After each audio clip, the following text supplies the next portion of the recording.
Hi, I think I wanted to address one of the main questions that's being asked at this time is, how would the COVID-19 pandemic affect how I go into labor and birth?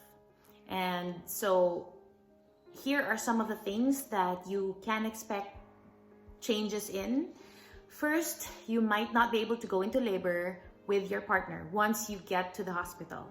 Second, you might expect that there will be less hospital staff available to support you through the labor process and after birth. Third, hospital rooms might be limited, and so this can affect your length of stay in the hospital.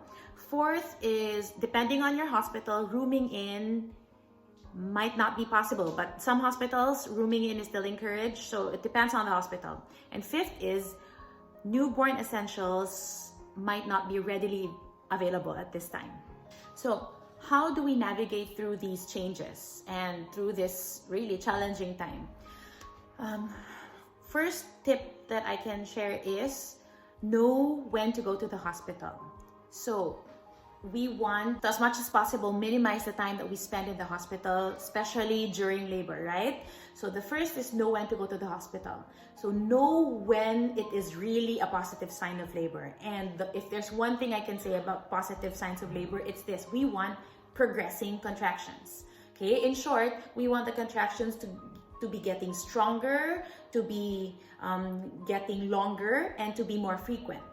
All right, now we have the 511 rule. The 511 rule states that the contraction should be lasting a minute long, and they are around 4 to 5 minutes, 4 to 5, not 45, 4 to 5 minutes apart, and this pattern is sustained for an hour.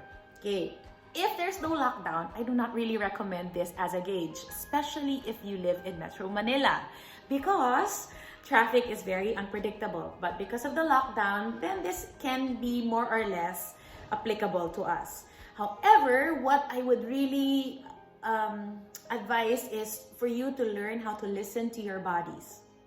More than the contractions, more than timing the contractions, I would encourage you to learn how to listen to your bodies. And a good gauge would be, if you can't talk through the contractions anymore, then it would be a good time to start thinking about going to your place of birth. The second tip is have all your medical records ready and available in one place. Okay, so again, we can expect that the hospital staff is quite swamped at this point, so we want to make their jobs easier by having all the records in one place, and we want a foolproof system so that even if it's your partner handling all the papers, then he can just easily he knows what to pull out where. Okay, and third is stay in touch with your care provider. The good thing is most care providers now are doing consultations over the phone, so they are easier to reach at this point. So it will be good to stay in touch with them and ask them, especially nearing your estimated date of birth. Ask them what are the latest hospital protocols. Know where your OB complex is. If you do not know yet, know where it is, know where to pass, where to enter, what to do. So ask your care providers about these protocols. And fourth is know self-help comfort measures. And there are a lot, I tell you, that you can do to cope with the contractions, to manage your tension, to help keep yourself relaxed, even if you don't have your partner with you. Okay, so you are not helpless. Moms, you are not helpless. And you are capable of making use of comfort measures, breathing, movement, different labor positions. As much as you can, try to make use of different tools, visualization. So all these things, okay, these are at your disposal. You can use them even without a labor partner with you.